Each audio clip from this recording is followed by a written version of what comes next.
Close your eyes now and let the noise of today gently drift away. Not all at once, but slowly, the way a quiet room settles after the last sound fades. The way your breath begins to soften when you realize you are finally allowed to rest. Hello, and welcome to this Divine Slumber Bible Bedtime Story. Tonight, we are not rushing into anything. We are not here to analyze or to solve. We are here to walk, slowly, gently, through a story that has carried weary hearts for centuries. This is Holy Week, 7 days that changed everything. But before we step into that story, I want you to notice something. The weight you may be carrying tonight. Perhaps it is a quiet kind of tiredness, not just in your body, but deeper.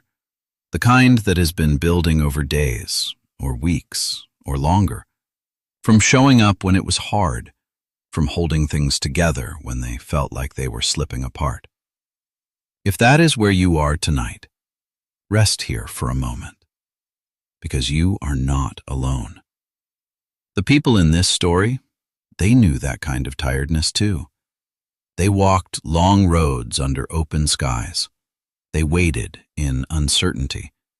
They sat in silence when answers did not come. They carried hope, even when they did not fully understand what was ahead. And at the center of it all, there was one who saw everything clearly. Every moment, every sorrow, every step that would be required. And still, he walked forward, not in haste, not in fear, but with a quiet, steady peace that did not come from an easy path, but from trust, deep and unshaken. Tonight, as we walk through this story together, you do not need to carry it all. You do not need to understand everything, or resolve everything, or fix anything before you sleep. You are allowed to simply be here, to breathe slowly now, to feel your body growing heavier, supported, safe, held in a moment that asks nothing more of you. God is watching over you, closer than you think, gentler than you expect. And as this story unfolds, through quiet roads, flickering lamps, and whispered prayers in the night, may you find something you did not know you needed. A soft release, a steady comfort, a peace that does not rush but settles, like evening light fading into rest. So let your thoughts slow down. Let your breathing deepen, and allow this moment to become a place of refuge. In this very moment, open your heart and receive the peace that is coming. I invite you now to make yourself completely comfortable, gently adjusting your pillow, shifting your body just slightly until you find that place where nothing feels strained, where your shoulders can soften and your weight can fully rest into the surface beneath you, as if the day itself is slowly loosening its grip on you. If there is light in the room, allow it to fade, or simply close your eyes and let the darkness come like a quiet, gentle covering, something soft and safe that asks nothing from you. Pull your blanket up just enough to feel warmth settle around you, not too tight, not too loose, just enough to remind your body that it is safe to rest, that it is allowed to let go. Now bring your attention to your breath. Not changing it yet, just noticing it. The quiet rhythm that has been with you all day without asking for anything in return. The slow rise and fall. The steady movement of life within you. And now, gently, begin to deepen it. Breathing in slowly through your nose, not forcing it, just allowing the air to fill your lungs in a calm and unhurried way. holding it for a brief, comfortable moment, and then releasing it slowly through your mouth, as if you are letting go of something you have been carrying for far too long. Again, breathe in, soft and steady. Hold for just a second, and then exhale longer this time, letting your shoulders drop, letting your chest soften, letting your whole body begin to follow the rhythm of release. One more time. Breathe in and imagine drawing in peace itself, something quiet and steady and real. Hold it gently, and then breathe out, releasing tension, releasing noise, releasing the weight of everything that came before this moment. Breathe slowly now.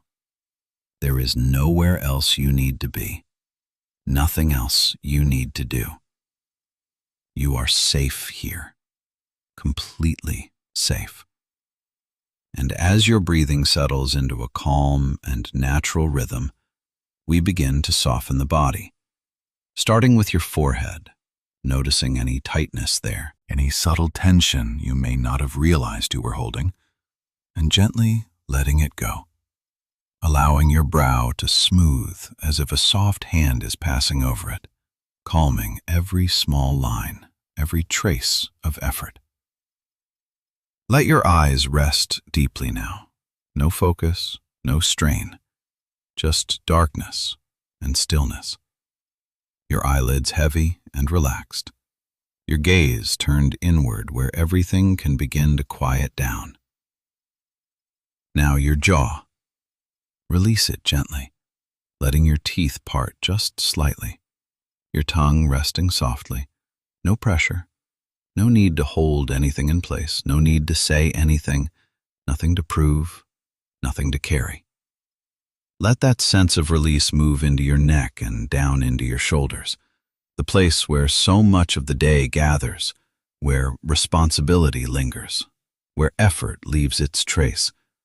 And now, slowly, let it all slide away, as if the weight you have been carrying is dissolving, melting, disappearing into something vast and quiet. Your shoulders drop just a little more, and then a little more again, until they are no longer holding anything at all. Now bring your awareness down your arms, from your shoulders through your upper arms, your elbows, your forearms, all the way to your hands, letting them grow heavy, as if they are gently sinking, supported completely, with nothing left to hold, nothing left to carry. Your chest rises and falls with each breath, natural and unforced. And if there is any tightness here, any lingering emotion or unspoken weight, you can let it soften now, creating space for calm, for stillness, for quiet peace to settle in. Your back begins to release next, every muscle along your spine letting go, from the top all the way down, feeling the surface beneath you holding you completely, reminding you that you do not need to hold yourself up. You are being held. Let your stomach soften. No tension, no holding in, just gentle ease. And then your hips, your legs, your thighs and knees and calves, all the way down to your feet. Every part of you becoming heavier, more relaxed, more still, as if your entire body is slowly settling into a deep and quiet rest. Breathe slowly now, and imagine a gentle stillness surrounding you, not empty but full of peace, like a quiet village at night where everything has come to rest, where nothing is urgent, nothing is demanding, only calm remains. You are safe, you are held, and in this stillness there is a presence, not distant, not far away, but close, closer than your breath, a quiet assurance that you are seen fully and completely and cared for deeply. If thoughts begin to rise, let them come and let them pass, like clouds moving across a dark sky. They do not need your attention. They do not need your energy. Just let them drift away and return gently to your breath, slow and steady, calm and quiet. There is nothing you need to prove tonight, nothing you need to fix, nothing you need to figure out. The day is over, and whatever remains unfinished can wait. Even the things that feel heavy, even the things that seem unresolved, you do not need to carry them into sleep. Let them rest outside this moment, knowing you can return to them tomorrow with new strength, with a clearer mind. But tonight, you rest. Feel the quiet deepen. Feel your body soft and still, as if you are gently drifting, held in something steady and good. God is watching over you, through the night, through every breath, through every moment of rest. You are not alone. You have never been alone. And as your breathing becomes slow and even, as your body settles further into calm, we will begin to move gently, very gently, into the story. Not all at once, but slowly, the way a path appears step by step in soft light. And for now, just remain here, breathing, resting, letting yourself drift deeper and deeper into peace. The road to Jerusalem begins slowly, not with urgency, not with noise, but with the quiet rhythm of footsteps on dry earth, the kind of steady, unhurried movement that carries both purpose and patience. Imagine it now. A long road stretching through the hills, dust rising gently with each step. The early light of morning resting softly over the landscape, not yet harsh, not yet demanding, just enough to reveal the path ahead.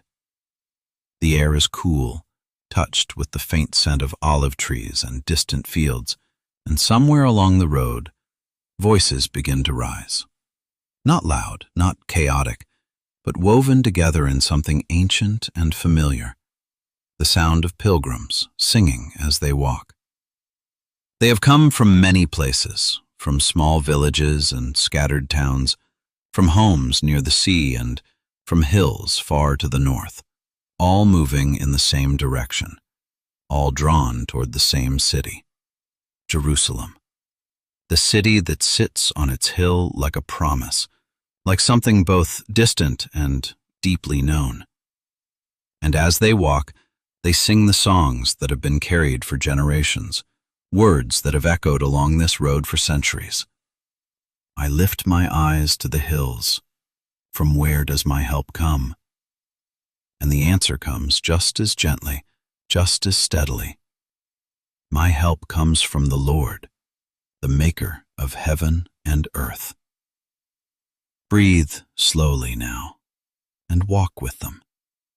Feel the rhythm of the journey, the steady rise and fall of your steps, the quiet companionship of those around you, each one carrying their own thoughts, their own hopes, their own quiet burdens.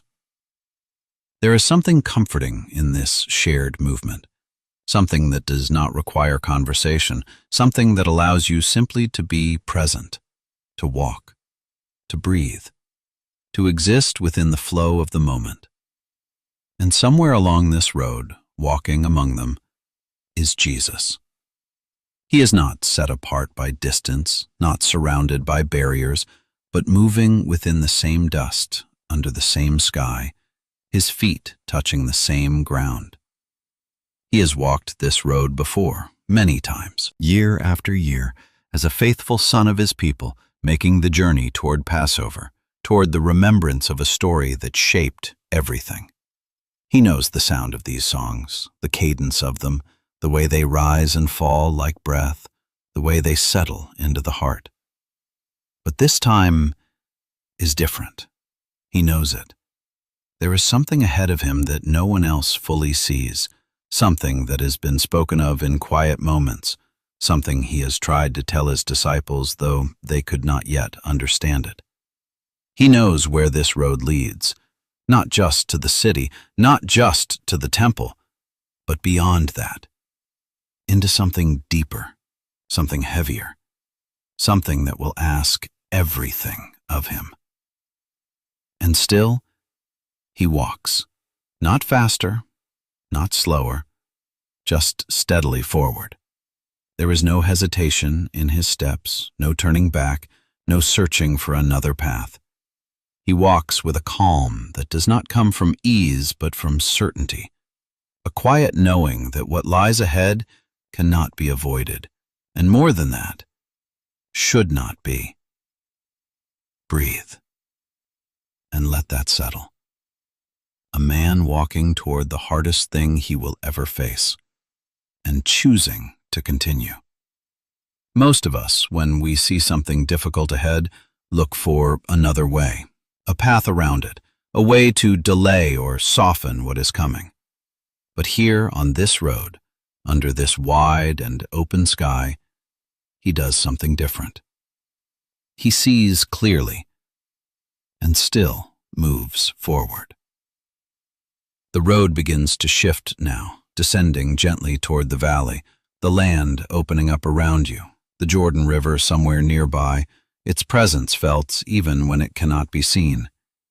The air grows warmer as the day continues, the light stronger, casting longer shadows as the group moves together, step by step, mile after mile. There are moments of quiet conversation and moments of silence, moments where the only sound is the wind brushing through the trees, the soft movement of fabric, the distant call of birds overhead. And then, Jericho. A city resting low in the valley, ancient and alive, its greenery a contrast to the dry hills that surround it. Here, the journey pauses, just for a time, just long enough for something unexpected to unfold. A man in a tree, watching. Small in stature, hidden among the branches, trying to see over the crowd, drawn by something he cannot quite name. And below, as the crowd moves, Jesus stops. Not because the crowd demands it, not because the moment calls for attention, but because he sees him, truly sees him. And with a simple invitation, everything shifts. Another moment, another person, sitting by the roadside, unable to see but hearing everything, the movement, the voices, the name being passed from one to another. Jesus of Nazareth. And from that place of darkness, a cry rises, persistent, unashamed, cutting through the noise. Have mercy on me. Others try to silence him, but he does not stop. And again, Jesus stops. Breathe slowly now, and notice this. On a road filled with people, with urgency, with movement towards something immense, he still stops. For the one in the tree, for the one on the roadside, for the ones others pass by. The journey continues, but not without these moments, not without these pauses that reveal something deeper than the destination itself. Leaving Jericho, the road begins to climb, and this part is not easy. The ascent is steep, the path winding through rocky hills, the sun now higher in the sky, the shade harder to find. Each step requires more effort, more intention, the body feeling the strain of the climb. And still, they move. The songs continue, though quieter now, carried in breath between steps, the ancient words rising again. The Lord will keep your going out and your coming in from this time forth and forevermore. Let those words rest with you. The climb is long, but it is not endless. And then, at last, the ridge.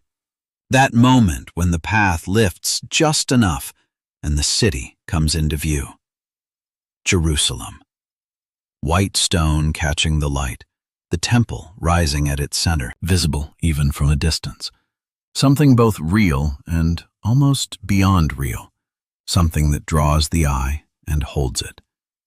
For many on this road, it is a moment of joy, of anticipation, of arrival. But for him, it is something more.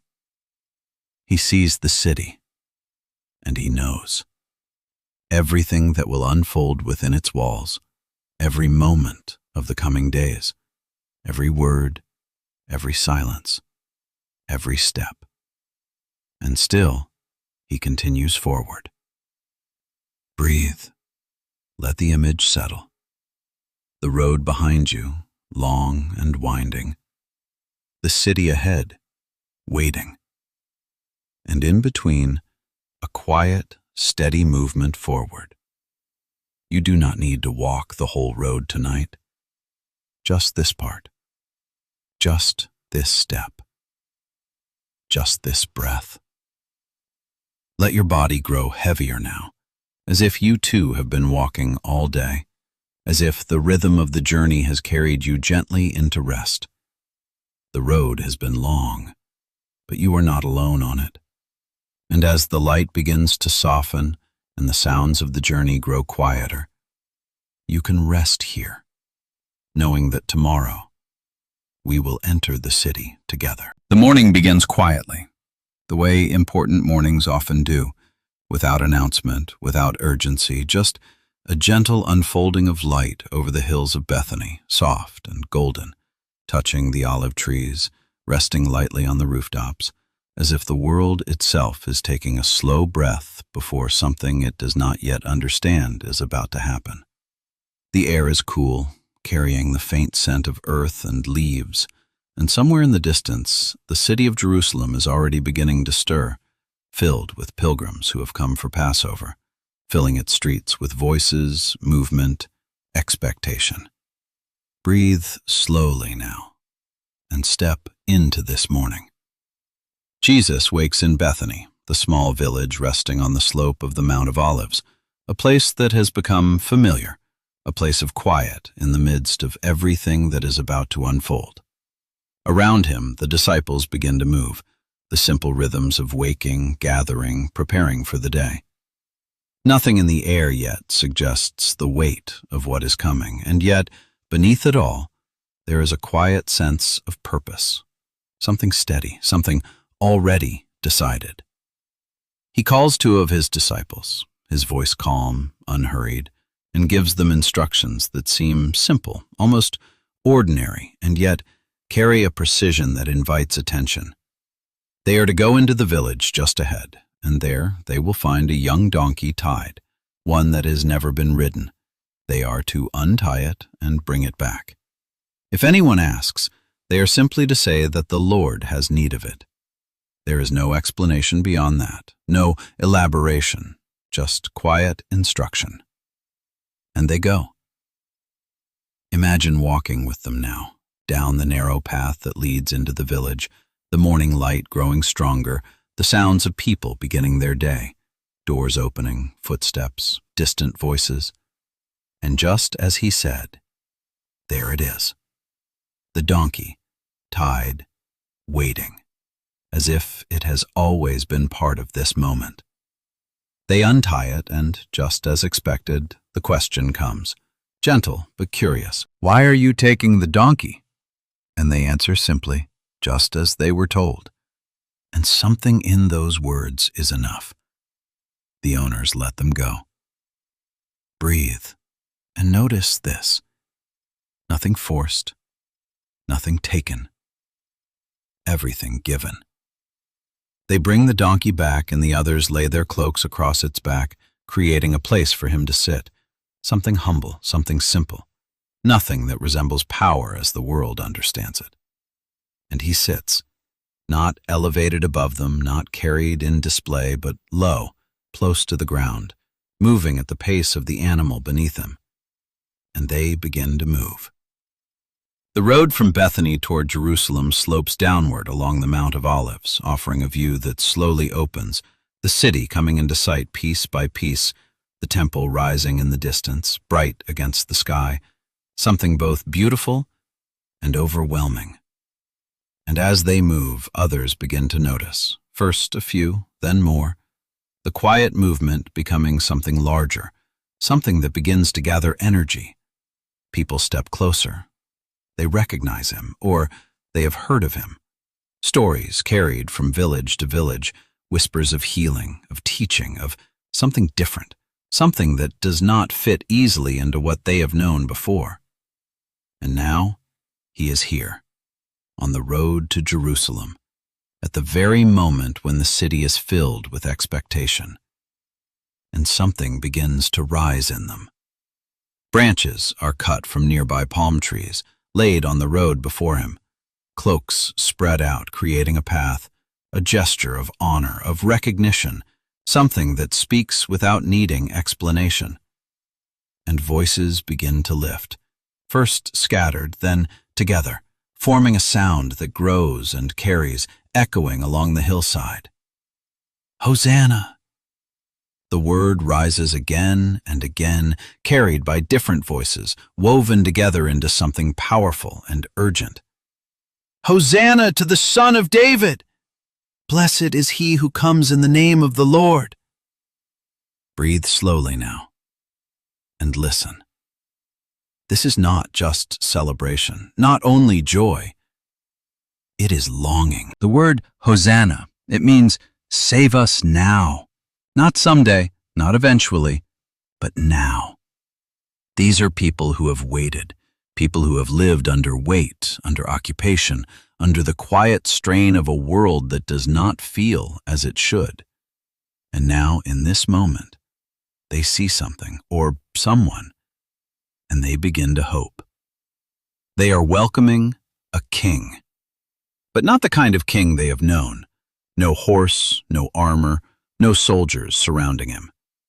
Just a man on a donkey, moving slowly, gently through the crowd. Two visions of power exist in this world, and in this moment, they stand in quiet contrast. One built on force, on strength that demands and controls, and the other built on humility, on presence, on something that does not need to prove itself. And he continues forward. The crowd grows, the sound rises, the road fills with movement and energy, and yet, within it all, there is something else, something quieter, something almost hidden beneath the surface of what everyone else is feeling. As he comes over the crest of the hill, the city fully visible now, Jerusalem spread out before him. Something shifts. He sees the city, and he weeps. Not quietly, not hidden, but openly. In the middle of celebration, in the middle of voices calling out for salvation, he weeps. Breathe, and let that settle. Because he sees something they do not yet see. He sees not only this moment, but what will follow. He sees the misunderstanding, the missed recognition, the path that the city will take, the suffering that will come, and the peace that is being offered but not fully received. And still, he moves forward. He does not turn back. He does not withdraw. He enters the city, through the gates, into the streets filled with pilgrims, into the heart of everything that is about to unfold. The noise continues, the voices echoing, the branches still scattered along the road, the moment still alive, still vibrant, still filled with expectation. And yet, as the day begins to draw toward evening, something softens. The intensity fades. The crowd begins to disperse, people returning to their places, carrying with them what they have seen, what they have felt. Perhaps not fully understanding it, but knowing it mattered. He goes to the temple, looks around, quietly, taking it all in. And then he leaves, back the way he came, back to Bethany, back to the small village on the hillside, to rest. Breathe slowly now. The palms have been laid down. The voices have quieted. The road is still. You do not need to understand everything that happened here. You do not need to hold all of it. Just this: a king who came gently, a crowd that hoped deeply, and a moment filled with something both beautiful and fragile. Let your body grow heavier now, as if the echoes of that day are fading into evening. You are safe. You are held.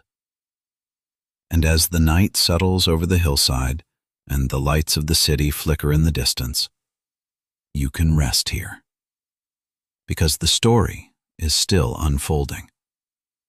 And tomorrow, we will continue. The morning comes again, quietly, steadily, the way mornings always come, even after a day filled with noise and movement and expectation. The road back into Jerusalem is already awake, the city stirring with the second day of Passover week, the streets filling once more with pilgrims, merchants, voices, the layered sound of a place that holds both devotion and distraction in the same breath. Breathe slowly now, and return to the road. Jesus walks again from Bethany toward the city, the Mount of Olives behind him, the path familiar now, the rhythm of footsteps steady and unhurried. The memory of yesterday still lingers in the air, the echoes of Hosanna, the palm branches, the crowd that had gathered and then slowly dispersed into the evening. But this morning feels different, quieter, and yet more focused. There is something intentional in the way he walks, something that has already seen what is ahead and has chosen it. The city gates stand open, welcoming the flow of people entering once again, and he passes through them not as a spectacle today, not surrounded by celebration, but as one moving toward something specific, something that cannot be ignored. The temple rises at the center of Jerusalem, its white stone catching the morning light, visible from nearly every part of the city, drawing the eye, commanding attention. For many, it is the heart of worship, the place where heaven and earth meet, where sacrifices are offered, where prayers rise like incense into the sky. But as you draw closer, something else becomes clear.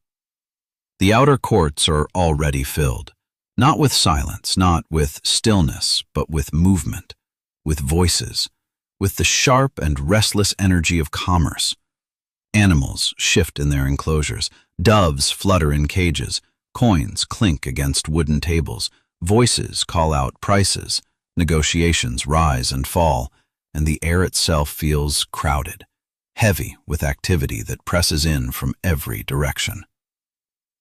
Breathe and notice the contrast. A place meant for prayer, filled with noise. A place meant for stillness, filled with transaction. This outer court, it is the only place where those from outside can come, the only space where those who are not part of the inner circle can stand, can draw near, can seek something beyond themselves. And yet, it has been overtaken, repurposed, reshaped into something practical, something efficient, something that works, but no longer holds the quiet it was meant to carry. Jesus steps into this space and pauses, not surprised, not reacting, but seeing, because he has seen it before. Yesterday he stood here, looked around, and left. And now he has returned. Breathe slowly now and feel the stillness before movement. Because what happens next is not sudden, not uncontrolled, but deliberate. He moves forward, toward the tables, toward the center of the noise, and with a force that breaks through the rhythm of the marketplace, he overturns them. Coins scatter across the ground, rolling, clinking, spinning in every direction, the sound sharp against the air. The tables fall, wood striking stone, the carefully ordered arrangement collapsing in an instant. The The doves are released, wings beating into the open space, rising upward, filling the air that had been so crowded just moments before. Voices shift, from transaction to shock, from control to confusion. What is happening? Why is this happening? The movement spreads, the disruption widening as he drives out those who were buying and selling, not with chaos, but with clarity, with a purpose that cannot be mistaken for impulse. And then he speaks. My house shall be called a house of prayer for all nations. The words cut through the noise, steady and clear. But you have made it a den of robbers. Breathe and let the words settle. This is not anger without direction, not frustration without meaning.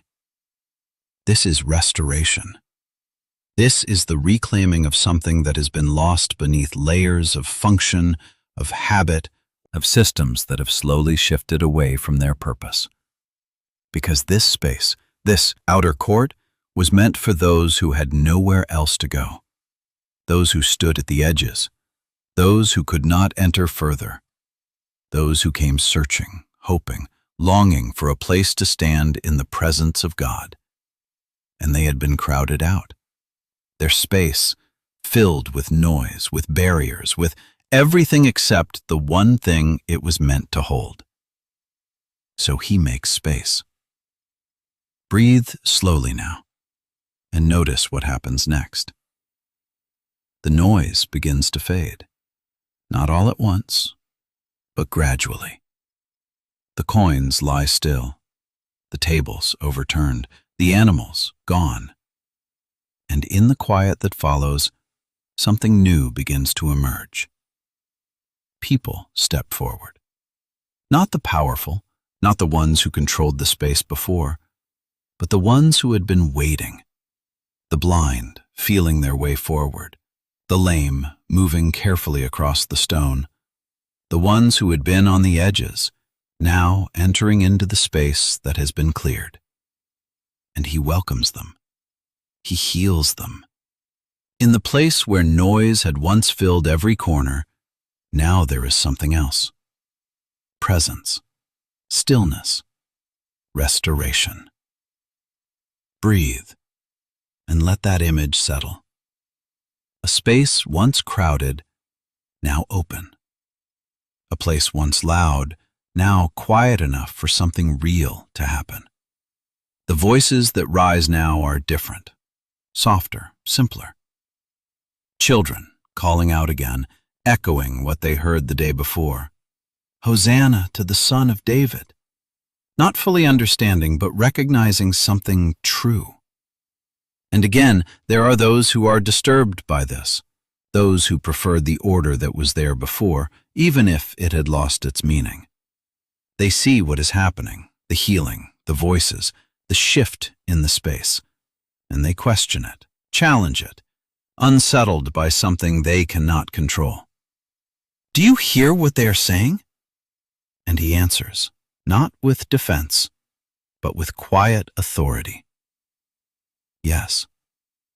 And in that simple acknowledgement, everything remains exactly as it is. Breathe slowly now, because this moment is not just about disruption.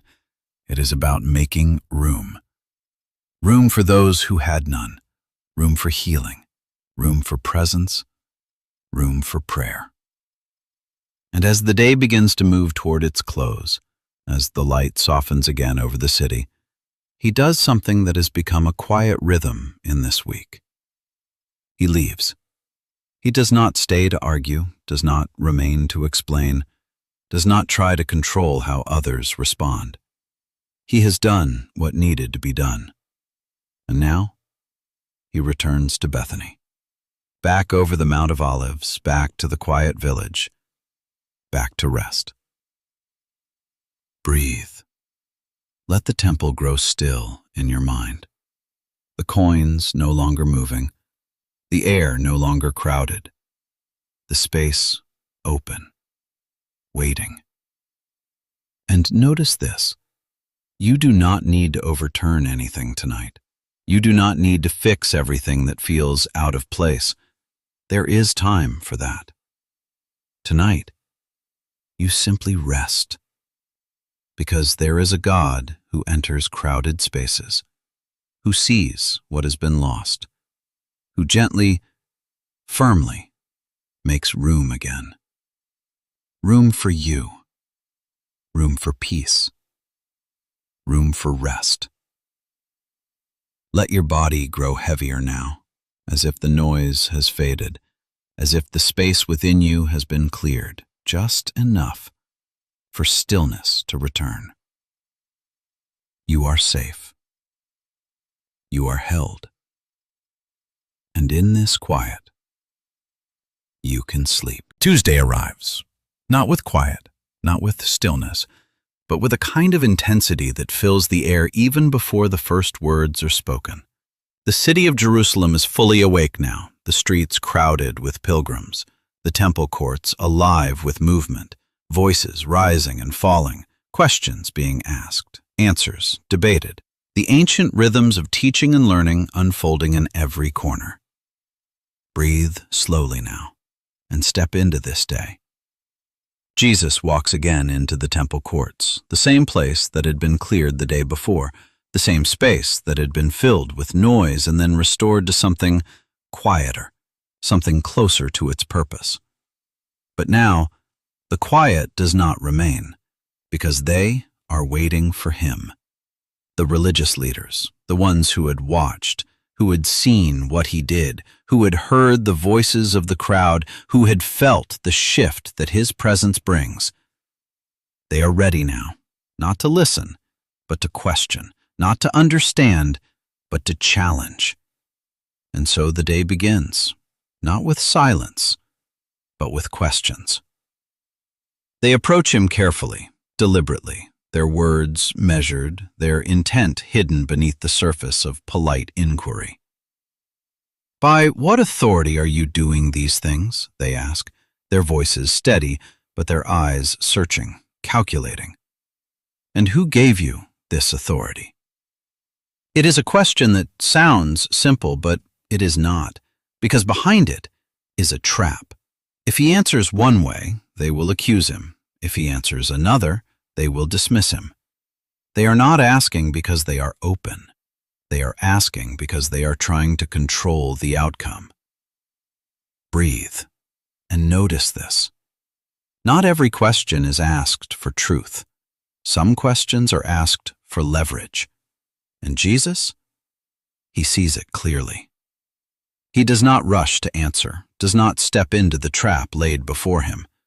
Instead, he responds with a question of his own, gentle but precise, turning the moment, shifting the weight of it back toward those who asked. The baptism of John, was it from heaven or from man? And suddenly, they are the ones caught, because they know that whatever they say will reveal something they do not want revealed. If they say it was from heaven, they must explain why they did not believe. If they say it was from man, they risk the crowd who hold John as a prophet. So they choose something else. We do not know. And in that answer, the moment settles. Then neither will I tell you by what authority I do these things. Breathe slowly now. The question has not been avoided. It has been exposed. And the day continues, because the questions do not stop. They come in waves, one after another, different voices, different approaches, but the same underlying intent. Some come with carefully crafted scenarios, stories designed to corner him, to force a response that can be used against him. A story is told of a vineyard, of servants sent and rejected, of a son who is killed. And as he speaks, something happens. The ones listening begin to understand, not all at once, but slowly. The story is about them, and in that realization there is discomfort, resistance, something unsettled. But still, the questions continue. Another group approaches, this time with a different angle, a different kind of trap, one that reaches beyond the temple into the political tension that fills the city. Is it lawful to pay taxes to Caesar or not?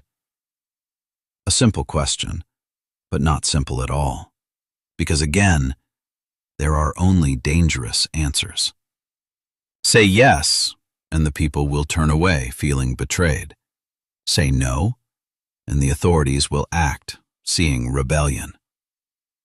Breathe, and watch how he responds. Show me the coin. They bring it, a small piece of metal worn from use, bearing the image of Caesar, the symbol of power, of empire, of control. Whose image is this? He asks. Caesar's. And then, the answer. Render to Caesar what is Caesar's, and to God what is God's. Simple, and yet not simple, because it does not fit into the trap. It does not align with either side as they expected. It moves beyond the surface of the question, into something deeper. What belongs to Caesar, and what belongs to God? And more than that, what bears the image of God? Breathe slowly now, and let that question rest with you. Because it is not just for them, it is for anyone who hears it. The questions continue.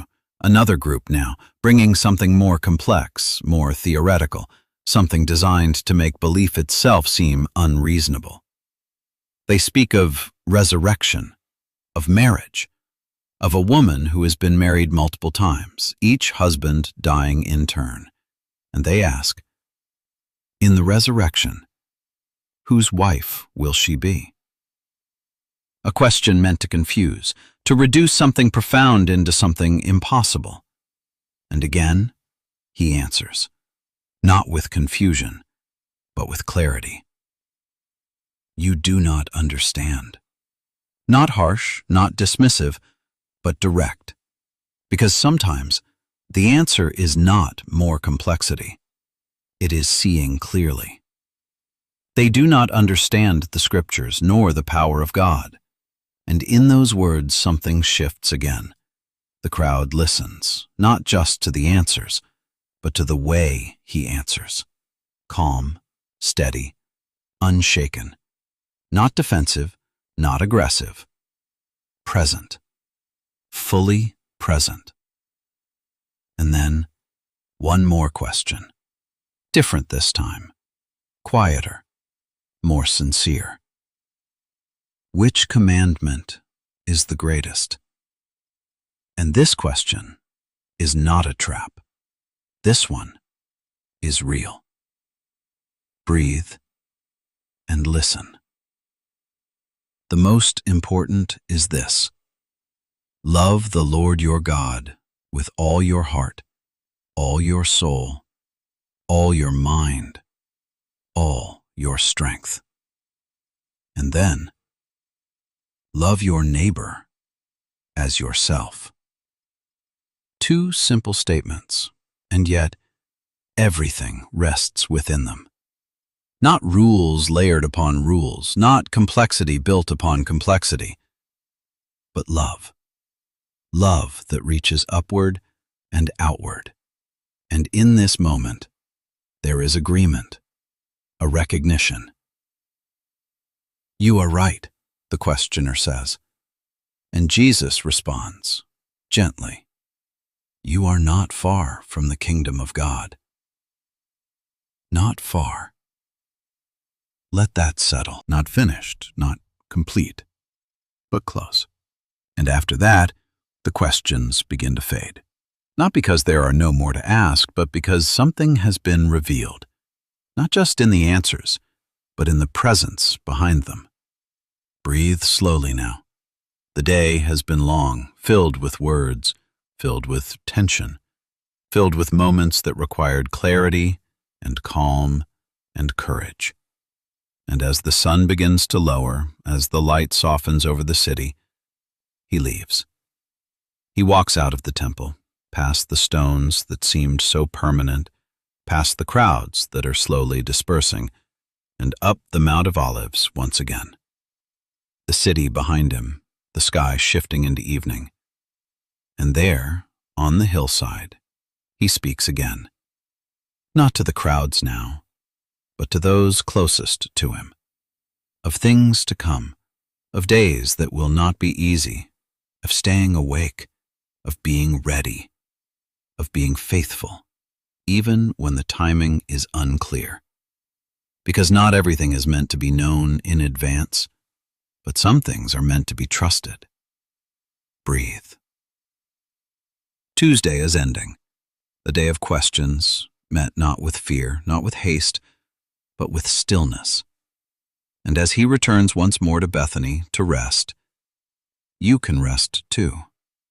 You do not need to answer every question tonight. You do not need to solve everything that feels uncertain. Some questions can wait. Some answers will come in time. For now, just breathe, just rest, and let the quiet return. Tuesday arrives, not with quiet, not with stillness, but with a kind of intensity that fills the air even before the first words are spoken. The city of Jerusalem is fully awake now, the streets crowded with pilgrims, the temple courts alive with movement, voices rising and falling, questions being asked, answers debated, the ancient rhythms of teaching and learning unfolding in every corner. Breathe slowly now and step into this day. Jesus walks again into the temple courts, the same place that had been cleared the day before, the same space that had been filled with noise and then restored to something quieter, something closer to its purpose. But now, the quiet does not remain, because they are waiting for him. The religious leaders, the ones who had watched, who had seen what he did, who had heard the voices of the crowd, who had felt the shift that his presence brings. They are ready now, not to listen, but to question, not to understand, but to challenge. And so the day begins, not with silence, but with questions. They approach him carefully, deliberately, their words measured, their intent hidden beneath the surface of polite inquiry. "By what authority are you doing these things?" they ask, their voices steady, but their eyes searching, calculating. "And who gave you this authority?" It is a question that sounds simple, but it is not, because behind it is a trap. If he answers one way, they will accuse him. If he answers another, they will dismiss him. They are not asking because they are open.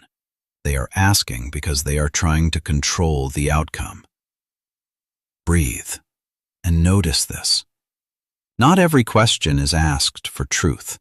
Some questions are asked for leverage. And Jesus? He sees it clearly. He does not rush to answer, does not step into the trap laid before him. Instead, he responds with a question of his own, gentle but precise, turning the moment, shifting the weight of it back toward those who asked. The baptism of John, was it from heaven or from man? And suddenly, they are the ones caught, because they know that whatever they say will reveal something they do not want revealed. If they say it was from heaven, they must explain why they did not believe. If they say it was from man, they risk the crowd who hold John as a prophet. So they choose something else. We do not know. And in that answer, the moment settles. Then neither will I tell you by what authority I do these things. Breathe slowly now. The question has not been avoided. It has been exposed. And the day continues, because the questions do not stop. They come in waves, one after another, different voices, different approaches, but the same underlying intent. Some come with carefully crafted scenarios, stories designed to corner him, to force a response that can be used against him. A story is told of a vineyard, of servants sent and rejected, of a son who is killed. And as he speaks, something happens. The ones listening begin to understand, not all at once, but slowly. The story is about them, and in that realization there is discomfort, resistance, something unsettled.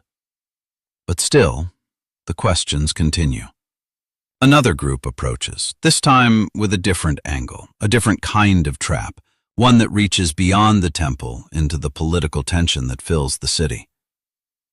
Is it lawful to pay taxes to Caesar or not? A simple question, but not simple at all, because again, there are only dangerous answers. Say yes, and the people will turn away, feeling betrayed. Say no, and the authorities will act, seeing rebellion. Breathe, and watch how he responds. Show me the coin. They bring it, a small piece of metal worn from use, bearing the image of Caesar, the symbol of power, of empire, of control. Whose image is this? He asks. Caesar's. And then, the answer. Render to Caesar what is Caesar's, and to God what is God's. Simple, and yet not simple, because it does not fit into the trap. It does not align with either side as they expected. It moves beyond the surface of the question, into something deeper. What belongs to Caesar, and what belongs to God? And more than that, what bears the image of God? Breathe slowly now, and let that question rest with you. Because it is not just for them, it is for anyone who hears it. The questions continue. Another group now, bringing something more complex, more theoretical, something designed to make belief itself seem unreasonable. They speak of resurrection, of marriage, of a woman who has been married multiple times, each husband dying in turn. And they ask, in the resurrection, whose wife will she be? A question meant to confuse, to reduce something profound into something impossible. And again, he answers, not with confusion, but with clarity. You do not understand. Not harsh, not dismissive, but direct. Because sometimes the answer is not more complexity. It is seeing clearly. They do not understand the scriptures nor the power of God. And in those words, something shifts again. The crowd listens, not just to the answers, but to the way he answers. Calm, steady, unshaken. Not defensive, not aggressive. Present. Fully present. And then, one more question. Different this time. Quieter. More sincere. Which commandment is the greatest? And this question is not a trap. This one is real. Breathe and listen. The most important is this. Love the Lord your God with all your heart, all your soul, all your mind, all your strength. And then, love your neighbor as yourself. Two simple statements, and yet everything rests within them. Not rules layered upon rules, not complexity built upon complexity, but love. Love that reaches upward and outward. And in this moment, there is agreement, a recognition. You are right, the questioner says. And Jesus responds, gently, you are not far from the kingdom of God. Not far. Let that settle, not finished, not complete, but close. And after that, the questions begin to fade. Not because there are no more to ask, but because something has been revealed, not just in the answers, but in the presence behind them. Breathe slowly now. The day has been long, filled with words, filled with tension, filled with moments that required clarity and calm and courage. And as the sun begins to lower, as the light softens over the city, he leaves. He walks out of the temple, past the stones that seemed so permanent, past the crowds that are slowly dispersing, and up the Mount of Olives once again. The city behind him, the sky shifting into evening. And there, on the hillside, he speaks again. Not to the crowds now, but to those closest to him. Of things to come, of days that will not be easy, of staying awake, of being ready, of being faithful, even when the timing is unclear. Because not everything is meant to be known in advance, but some things are meant to be trusted.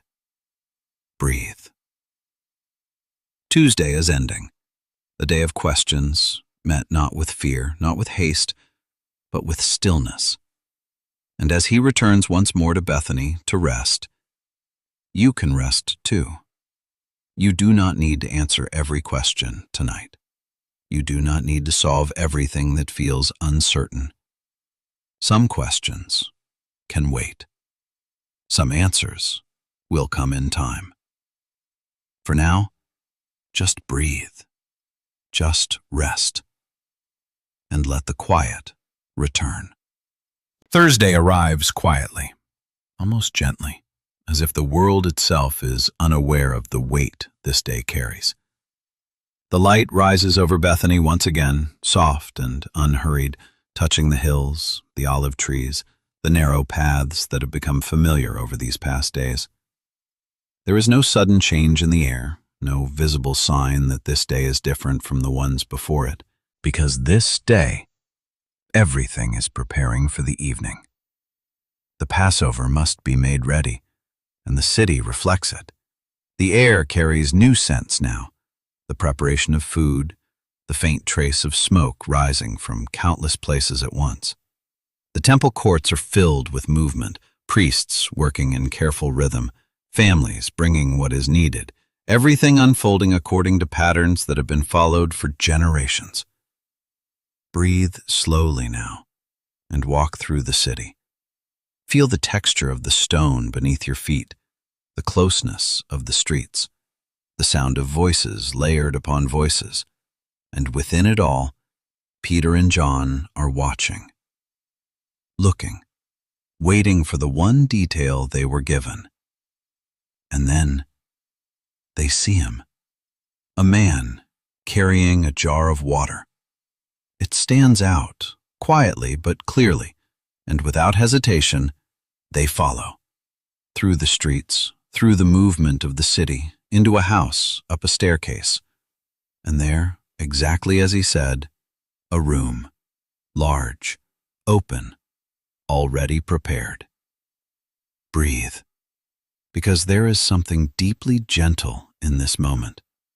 Everything needed, already in place, nothing forced, nothing rushed, just prepared. They begin their work. The Passover meal is not simple, it is intentional. Every element carrying meaning, every detail part of a story that stretches back generations. The bread must be prepared without yeast, the bitter herbs gathered, the cups set, everything arranged with care, with attention, with a quiet understanding that this meal is not just food, it is memory, it is identity, it is belonging. They move through the tasks, step by step, not hurried, but focused. And as they prepare, the city continues around them, thousands doing the same, in houses across Jerusalem, each family preparing, each table being set, each heart turning toward the story that defines them. Breathe slowly now, because while all of this is happening, something deeper is unfolding. This is not just preparation for a meal. This is preparation for a moment that will change everything. And yet, it looks so ordinary. Two men setting a table, arranging bread, placing cups, making space. Nothing dramatic, nothing that would draw attention. And still, it matters. Because this is how so many important things begin. Quietly, in ordinary spaces, through simple acts of readiness. Breathe, and let that settle. As the day begins to move toward evening, the light shifting slowly, the shadows lengthening across the city, Jesus arrives with the others. He enters the room, the one that has been prepared, the one that was waiting, and he looks at it, and at them. The 12 gathered together, men who have walked with him, learned from him, misunderstood him, followed him anyway. And in this moment, there is something in his presence, something deeper, something that carries both tenderness and weight. I have earnestly desired to eat this Passover with you before I suffer. The words are quiet, but they hold everything. Earnestly desired, not obligation, not routine, but longing. Breathe slowly now, because this moment, this table, this room, is not accidental. It has been prepared, step by step, detail by detail, through ordinary actions, through simple obedience, through people saying yes without fully understanding what they were part of. The man who owned the room, the one who carried the water, the disciples who set the table. Each one part of something larger, without needing to see the whole picture. And this is how it often is. We prepare, we make space, we do what is in front of us, and something greater unfolds within it. Breathe. Let the room come into focus now. The low table, the bread, the cups, the soft light of evening. Outside, the city continues, filled with families gathering, voices rising, the shared rhythm of a people remembering.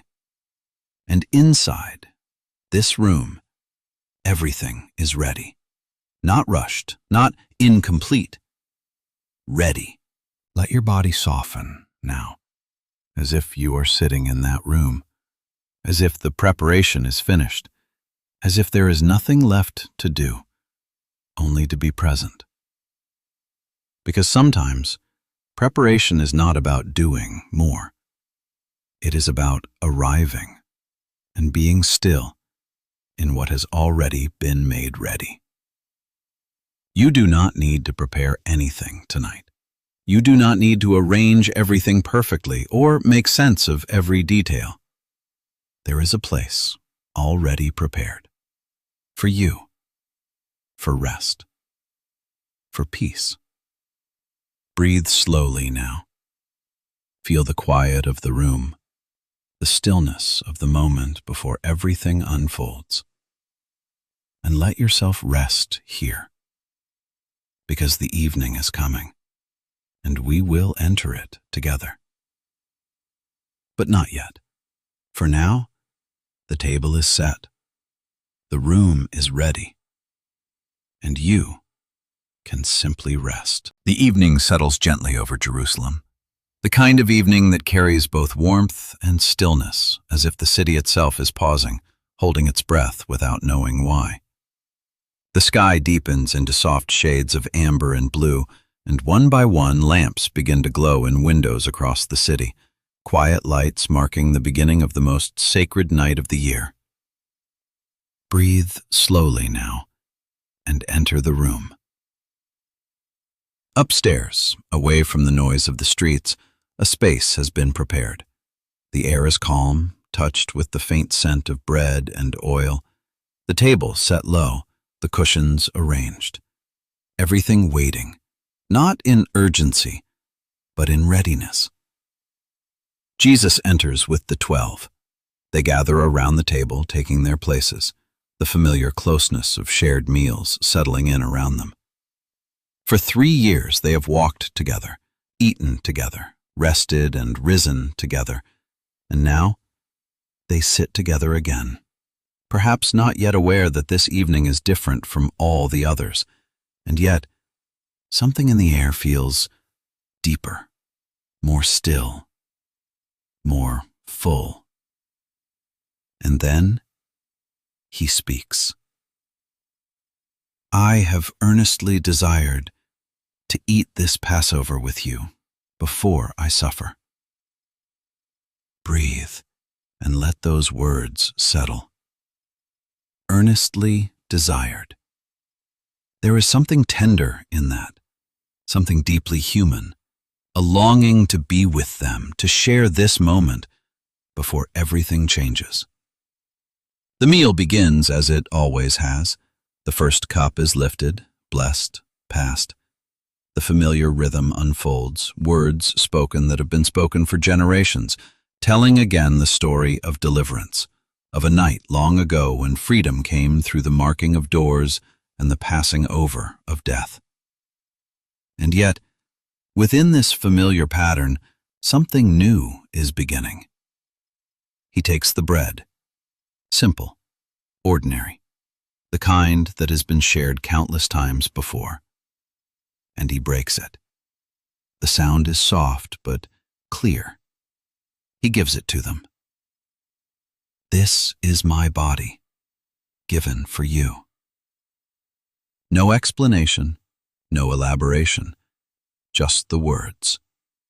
And something in the room shifts. Breathe slowly now. Because sometimes the deepest truths are not explained. They are given. He takes the cup, holds it for just a moment. This cup is the new covenant in my blood, poured out for you. A new covenant, something beginning, even as something else is ending.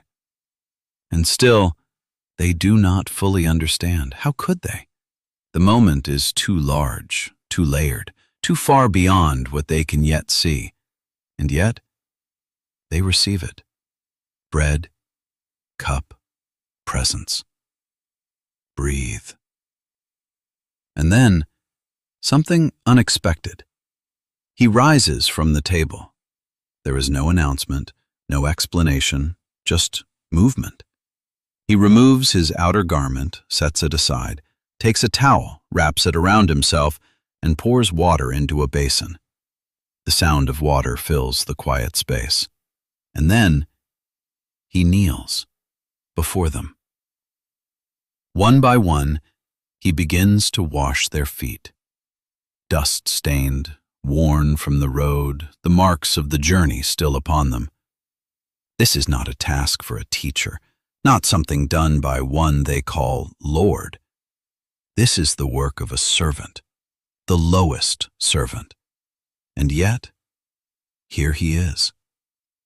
Breathe slowly now, and stay in this moment. He moves from one to another, gently, carefully, not rushing, not hesitating. Present, fully present. He comes to Peter, and Peter cannot accept it. Lord, do you wash my feet? There is confusion, resistance, something in him that cannot reconcile what he is seeing with what he believes should be. And Jesus answers softly, what I am doing, you do not understand now, but you will. But Peter resists. You shall never wash my feet. And the response comes, not harsh, but clear. If I do not wash you, you have no part with me. And suddenly, Peter shifts. Then, not my feet only, but my hands, my head. And there is something almost gentle in the way Jesus continues, not correcting harshly, not pushing away, just continuing the work, the quiet act of washing, of serving, of loving. Breathe, because this is what love looks like here. Not words alone, not power displayed, but kneeling, serving, caring for what others overlook. And then he washes the feet of Judas, the one who will leave this room, the one who has already made his decision. And still, he kneels before him. Still, he washes. Breathe slowly now, because this kind of love does not depend on return. It does not withdraw when it is not understood. It remains. He returns to the table, takes his place again. Do you understand what I have done for you? And then, I have given you an example that you should do as I have done. Not a command rooted in authority, but an invitation rooted in love. The meal continues, but the air has changed. Something deeper is unfolding now. And then he speaks again. Truly I tell you, one of you will betray me. The words fall into the room, heavy, unexpected. The disciples look at one another, confusion, uncertainty. Is it I? One by one the question rises, because they do not know. And in that not knowing, there is something honest. Breathe. He takes a piece of bread, dips it, gives it to Judas. A gesture of closeness, of honor.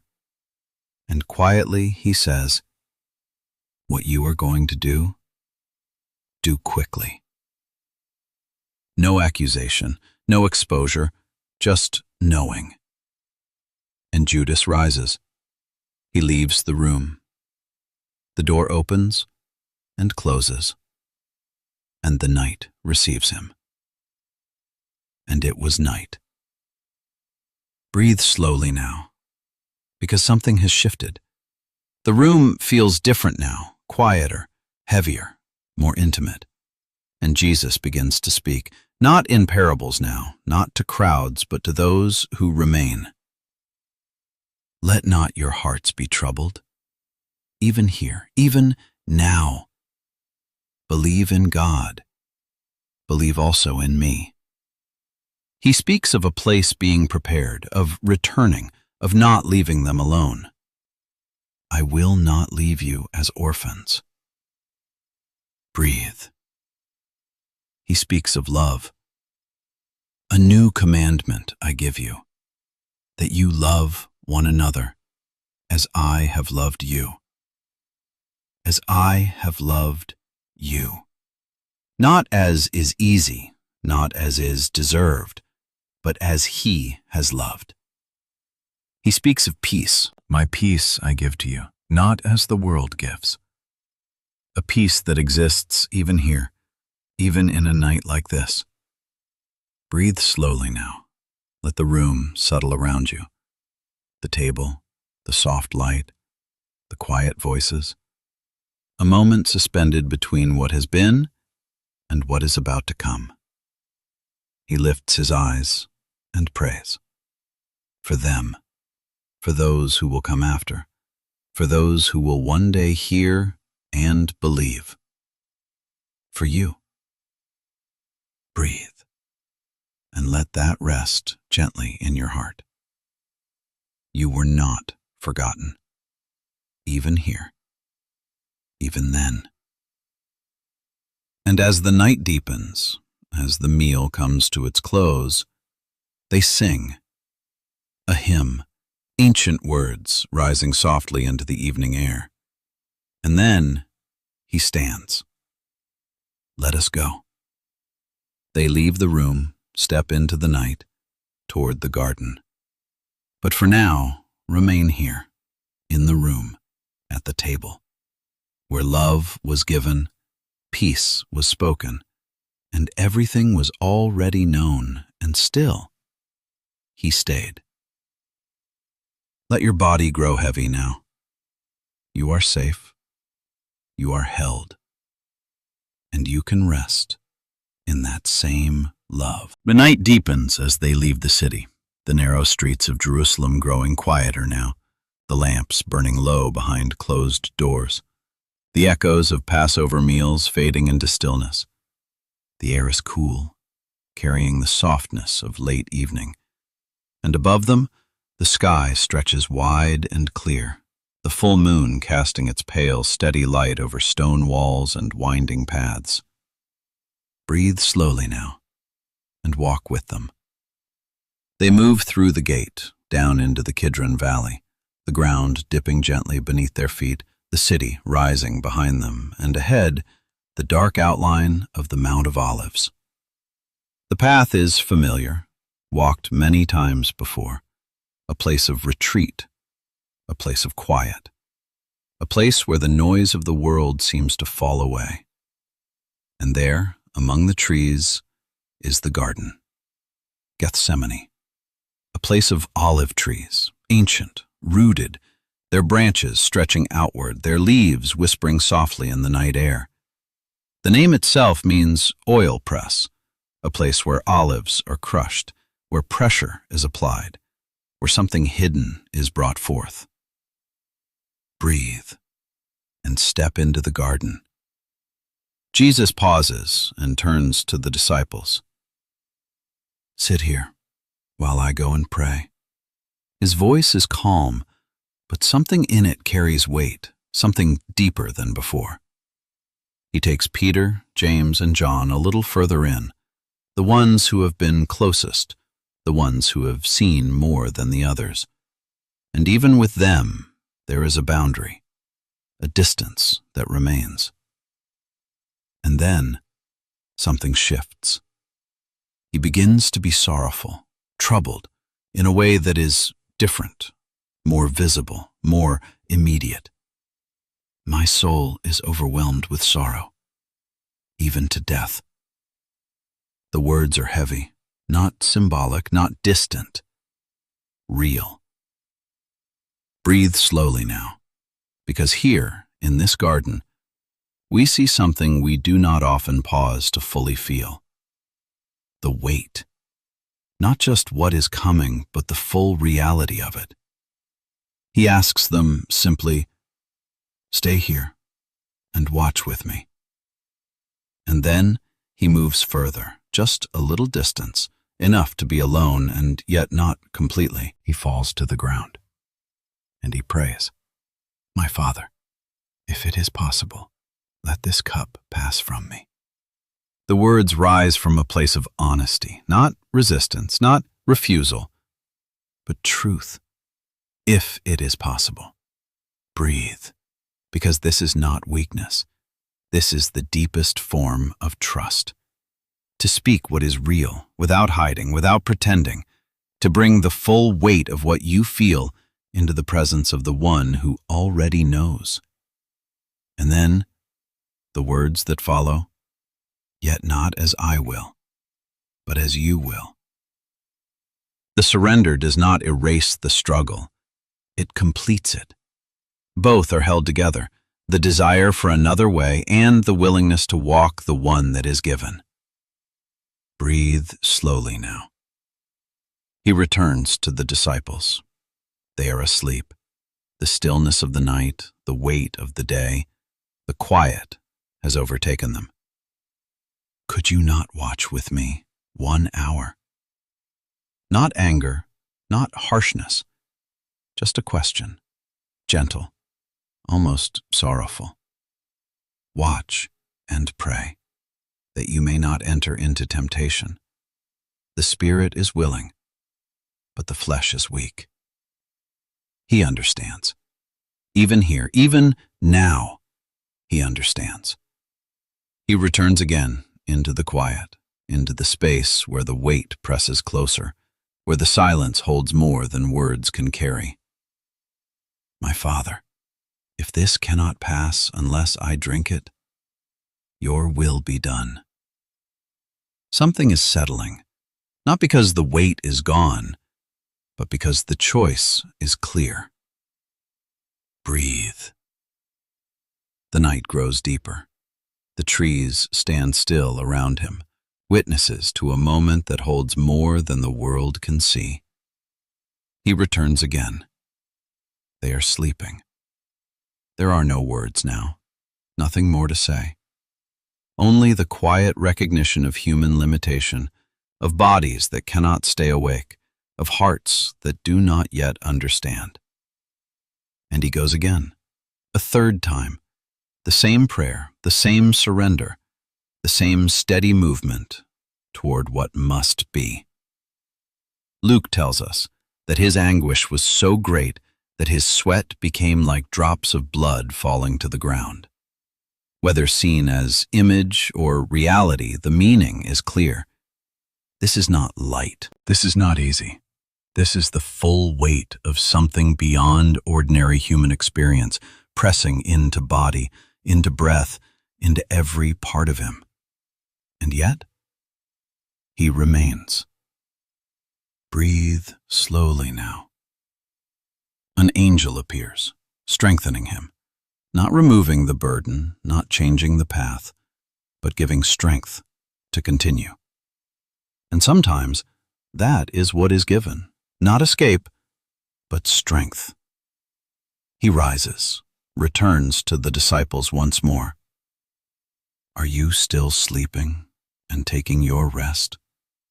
And then, it is enough. Something has shifted. The struggle has become decision. The prayer has become action. The hour has come. Breathe. The night is no longer still. In the distance, movement, light flickering through the trees, torches, voices approaching, footsteps breaking the quiet. Rise, let us go. My betrayer is at hand. And then he appears, Judas, walking ahead of the group, guiding them, leading them directly to the place he knows so well. The soldiers follow, armed, ready, sent with purpose. Judas comes close. Rabbi. And he kisses him, a sign of greeting, of closeness, of respect, used now for betrayal. Breathe slowly now, because even here, Jesus does not pull away. Friend, do what you came to do. Friend, even now, even here. The soldiers step forward. They seize him. The moment moves quickly now, tension breaking into action. Peter reaches for his sword, strikes the ear of a servant falling to the ground. But Jesus stops him. Put your sword back, because this is not the way. He reaches out and heals, even here, even now. Healing in the middle of arrest, compassion in the middle of betrayal. Breathe. Do you think I cannot call on my Father, and he will at once put at my disposal more than 12 legions of angels? He is not powerless. He is choosing, and that changes everything. The disciples scatter. Fear takes hold, confusion, the overwhelming reality of what is happening, and they run. He remains, alone, bound, led away, back through the valley, back toward the city, the torches lighting the path, the night holding the weight of what has just begun. Breathe slowly now. Let the garden grow quiet again. The footsteps fading, the voices gone, the trees standing still. A place that has just held one of the most profound moments in this story, now returning to silence. And in that silence, something remains. He was here. He prayed here. He wrestled and surrendered here. Whatever you are carrying tonight, whatever feels heavy, whatever feels like too much, he knows this place, not from a distance, but from within it. He knows what it is to ask if there is another way, and still to trust. Breathe. Let that truth settle gently around you. You are not alone, even in your hardest moments. You are not unseen, even in your deepest struggle. The night may feel heavy, but it is held, just as you are. Let your body soften now as the garden fades into quiet, as the moonlight rests gently over everything. You are safe. You are held. And you can rest, even here. The night does not end when he is taken. It deepens. The garden fades behind him, the quiet of the olive trees replaced by the movement of torches, the sound of footsteps on stone, the low murmur of voices that carry neither peace nor rest. The path leads back across the valley, back toward the city that now waits, not in celebration, but in judgment. Breathe slowly now, and walk with him. His hands are bound, but his steps are steady. There is no resistance, no struggle against those who lead him. The night air is cool, the full moon still watching from above, casting its pale light across the road, illuminating faces, some tense, some uncertain, some hardened by purpose. They bring him first to a house, a place of authority, though not of peace. Inside, the air feels different, enclosed, heavy, filled with anticipation that has already decided its outcome. This is not a place where truth is being sought, but where something has already been determined and now must be justified. Breathe and enter the room. Voices begin immediately, questions layered over one another, accusations forming before answers are given. They ask about his teaching, about his followers, about what he has said and done. And he answers, calmly, simply. I have spoken openly to the world. I have taught in synagogues and in the temple. I have said nothing in secret. Why ask me? Ask those who have heard me. There is clarity in his words, no defense, no argument, just truth. And still, it is not received. A hand strikes him. The sound breaks the air, sharp, sudden. Is that how you answer the high priest? Breathe slowly now, because even here, in this moment, he does not respond with anger.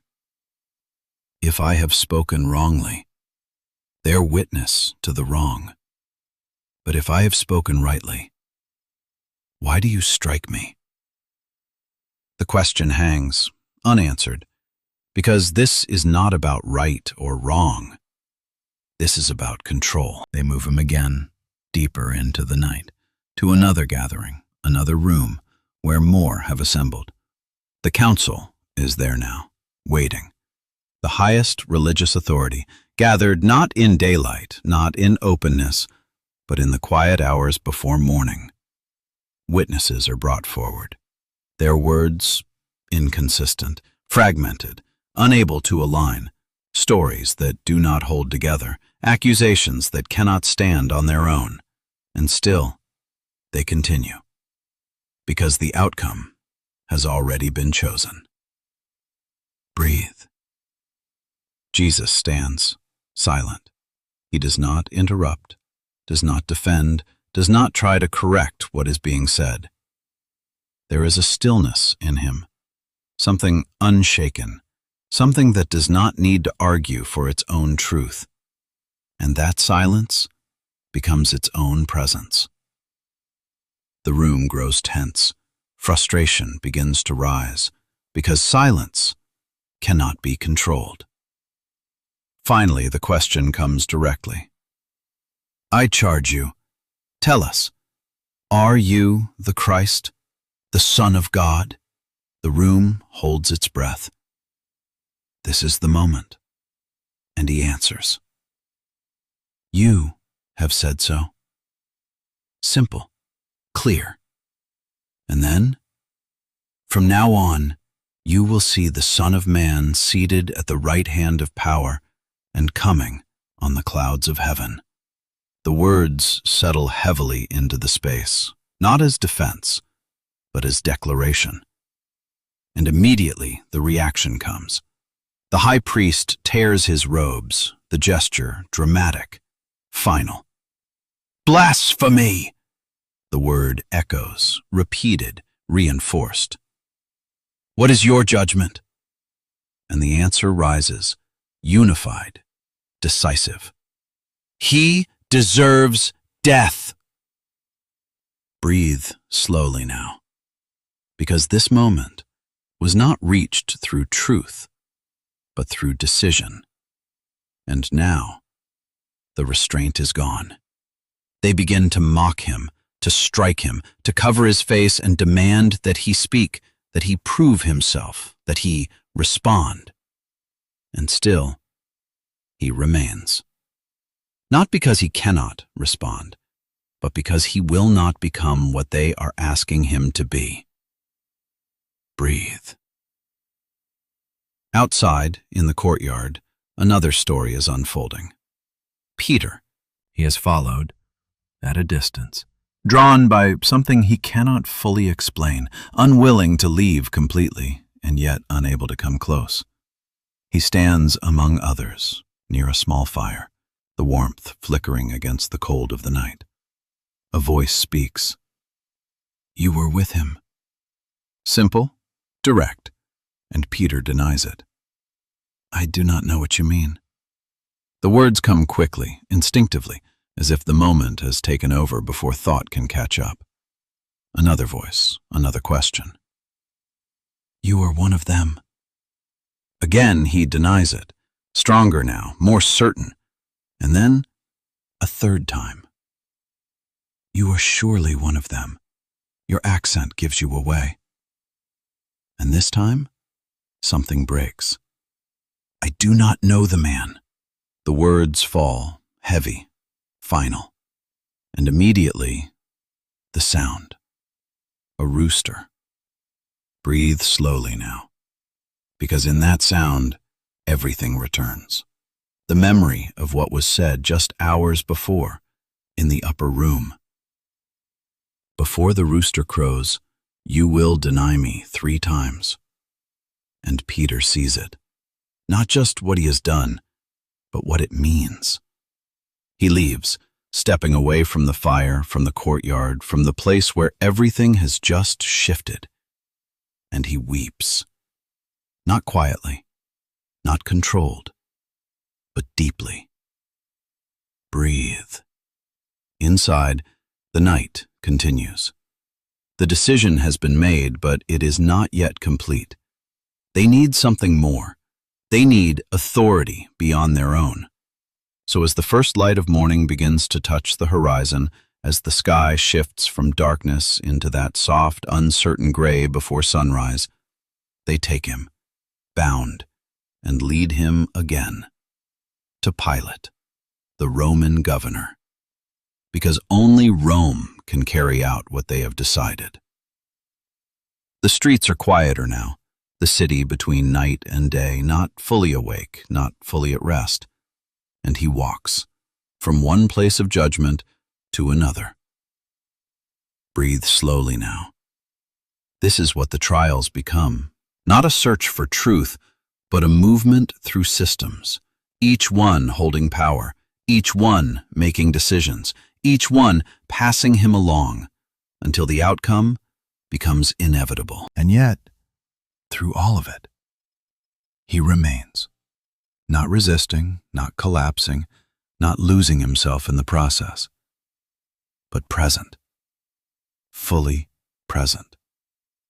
There is something in that worth holding, because life does not always move in ways that feel fair. There are moments where decisions are made without us, where outcomes seem determined before we can speak, where we are misunderstood or misrepresented or simply not heard. And in those moments, we often want to fight, to defend, to force something to be different. But here, in this long, difficult night, we see something else. A quiet strength, a steady presence, a refusal to become something other than what is true, even when everything around it is not. Breathe. The night is nearly over now. The trials have begun, but they are not finished. The road continues, and it will lead somewhere harder still. But not yet. For now, rest here, in the space between night and morning, in the quiet after questions, after accusations, after denial. You are safe. You are held. And even in the darkest moments, there is a presence that does not leave. Let your body grow heavy now as the first light begins to rise. And rest. The morning has come, but it does not feel like morning. The light rises over Jerusalem, pale and uncertain, as if even the sun is reluctant to fully appear. The city is waking again, but not with the same rhythm as the days before. There is movement, urgency, something heavy pressing beneath the surface, something that cannot yet be named but can be felt in every step, every voice, every glance. Breathe slowly now, and walk into this morning. Jesus stands before Pilate, the Roman governor, a man of authority, of position, accustomed to power, accustomed to making decisions that shape the lives of others. And yet, as he looks at the man before him, something does not settle easily. "Are you the king of the Jews?" he asks. The question hangs, simple on the surface, but filled with implication. And Jesus answers, not with argument, not with defense. "You have said so." There is no resistance, no attempt to persuade, only presence, steady and unshaken. The accusations come quickly now, voices from the crowd, from the leaders, words layered upon words, each one trying to build a case, to push the moment forward toward a conclusion that has already been decided. And still, he does not answer. Pilate watches, confused, unsettled. "Do you not hear how many things they testify against you?" But there is no reply. Breathe, because silence again fills the space, and it carries something that words cannot. Pilate senses it, something different, something that does not fit the pattern of those who stand before him in fear, in desperation, in defense of their own lives. This is different. And so, he looks for a way out. There is a custom, a tradition during Passover to release one prisoner, a gesture meant to calm the crowd, to offer a moment of mercy. And so, he presents a choice: Jesus or Barabbas. Barabbas, a known rebel, one who has taken part in violence, in uprising, the kind of man Rome understands, the kind of threat that fits within their system. And the crowd is given the choice. Breathe slowly now, because this moment is quiet, but decisive. What shall I do then with Jesus, who is called the Christ? And the answer rises. Crucify him. Not whispered, not uncertain, but clear, firm, repeated. Crucify him. Pilate hesitates, tries again. Why? What evil has he done? But the answer does not change. It only grows louder.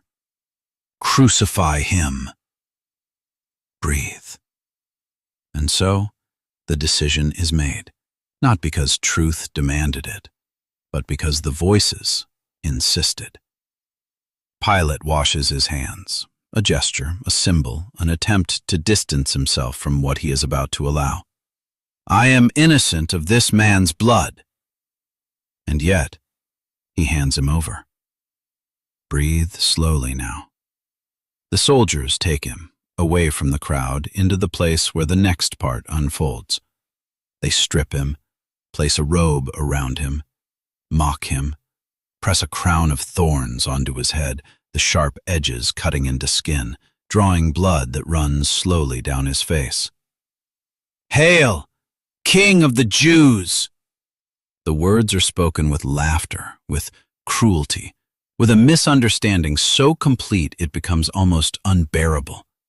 They strike him, again and again, not seeing, not knowing.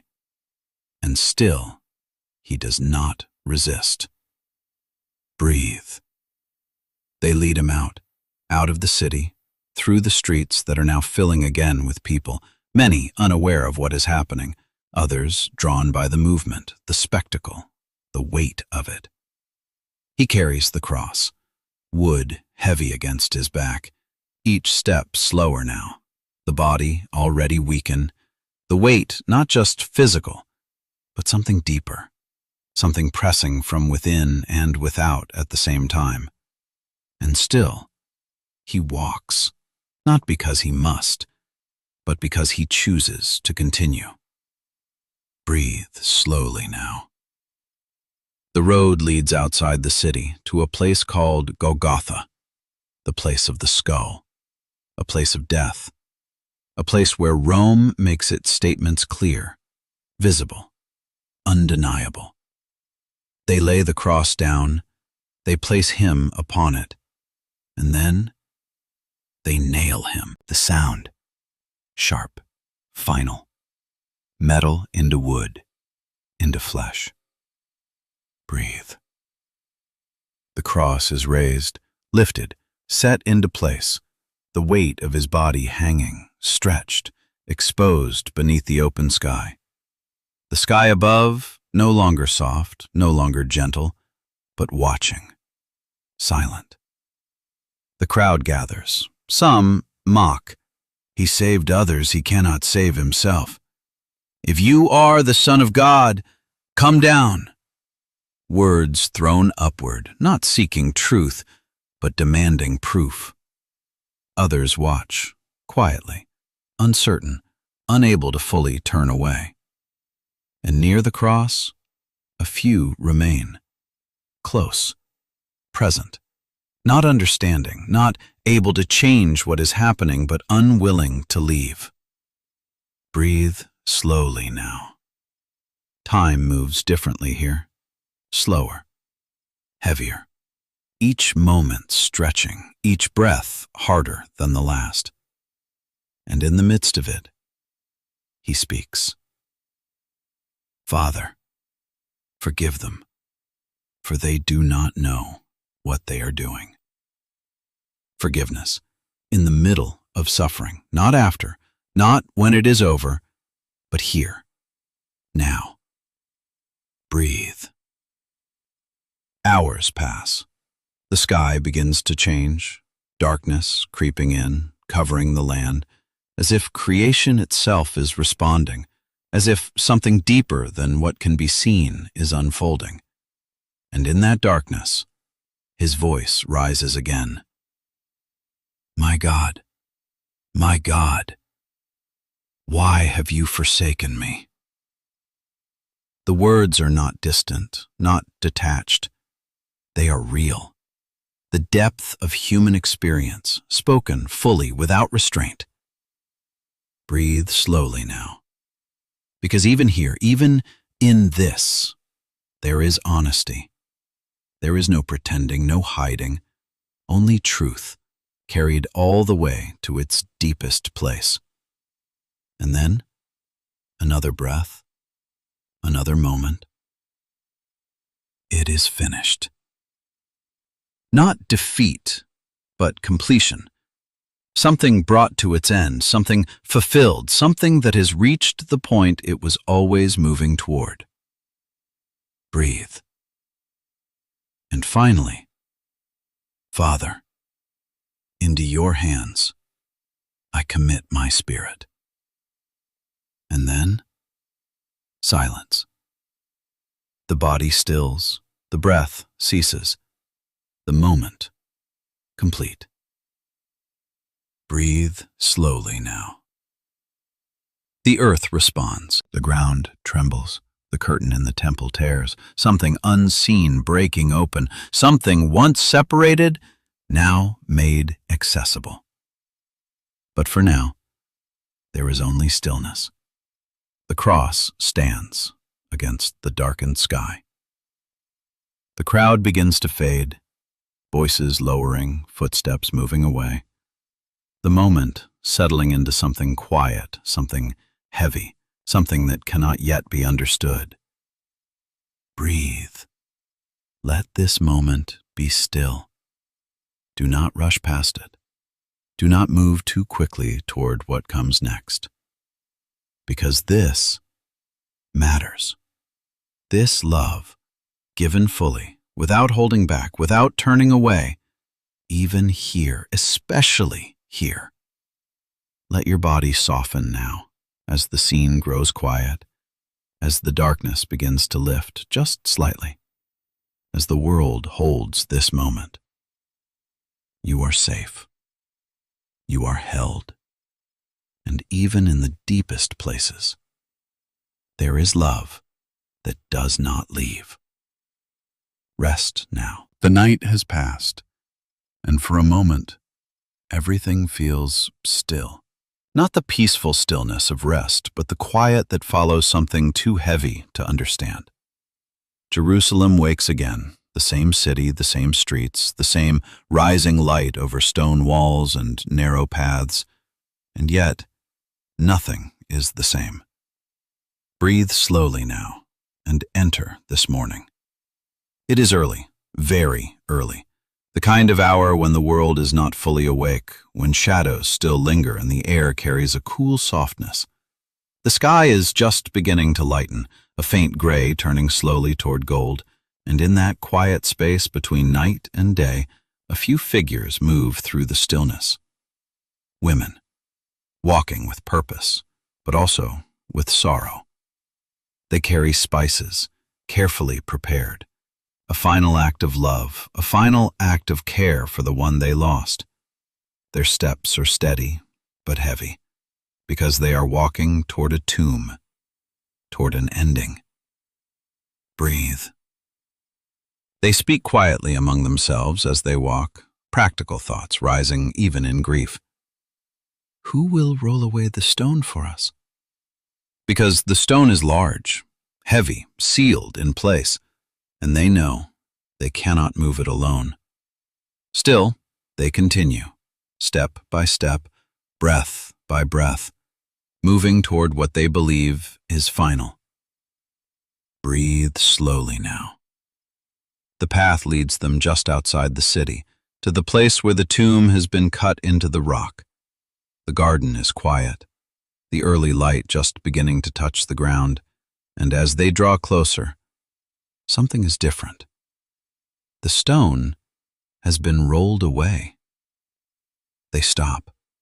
The moment holds, because this was not expected, not imagined, not hoped for, even in their deepest longing. Breathe.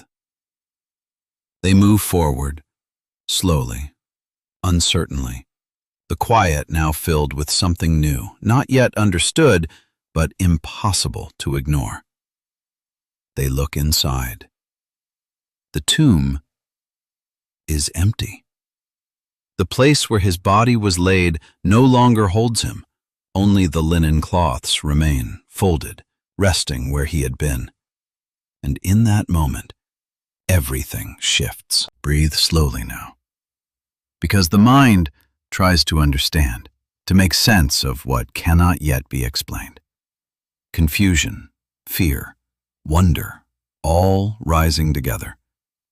And then, a voice. Why do you seek the living among the dead? They turn and see, Figures clothed in light, not harsh, not blinding, but unmistakable. Something not of this world, something that carries both authority and peace. He is not here. Pause. Let that settle. He is risen. Breathe. The words move through them, not all at once, not fully understood, but undeniable. He is risen, just as he said. The memory begins to return, words spoken before, moments that did not make sense then, now rising again with new clarity. The Son of Man, delivered, crucified, and on the third day, rise again. Breathe slowly now. And something begins to awaken, not fully formed, not complete, but real. Hope. They leave the tomb, quickly now, not with sorrow, but with something else, something urgent, something alive, something that must be shared. They run, back through the garden, back toward the city, carrying news that is too large to hold alone. Breathe. But not everyone understands. When they speak, when they tell what they have seen, what they have heard, it sounds impossible, like a story that cannot be true. The disciples hesitate, uncertain, unable to step fully into what is being said. But Peter, he runs, out of the room, through the streets, toward the tomb, breath quick, heart racing, something pulling him forward beyond reason. He reaches it, looks inside, sees the linen cloths, the empty space, and he stands there, wondering, not yet understanding, but no longer able to deny. Something has happened. Breathe slowly now, because this moment is quiet. There is no crowd, no announcement in the streets, no immediate resolution, just an empty tomb and a growing realization that death did not hold him, that what seemed final was not final, that what felt like an ending was something else entirely. Breathe. The day continues, slowly, unfolding in ways no one expected. Two walk along a road, leaving Jerusalem, their conversation filled with confusion, with grief, with the weight of what has happened. And another joins them. They do not recognize him, not at first. He walks with them, listens, asks questions, enters into their uncertainty, their searching. And then, as they sit, as bread is broken, their eyes are opened, and they see him, alive.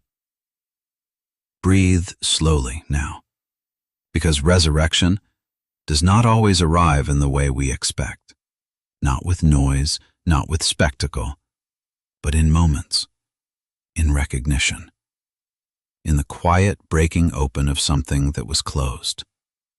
And later, in a room, doors closed, hearts uncertain, fear still lingering, he stands among them. Peace be with you. Not accusation, not correction. Peace. He shows them his hands, his side, not to prove, but to reveal. It is him, alive. Breathe.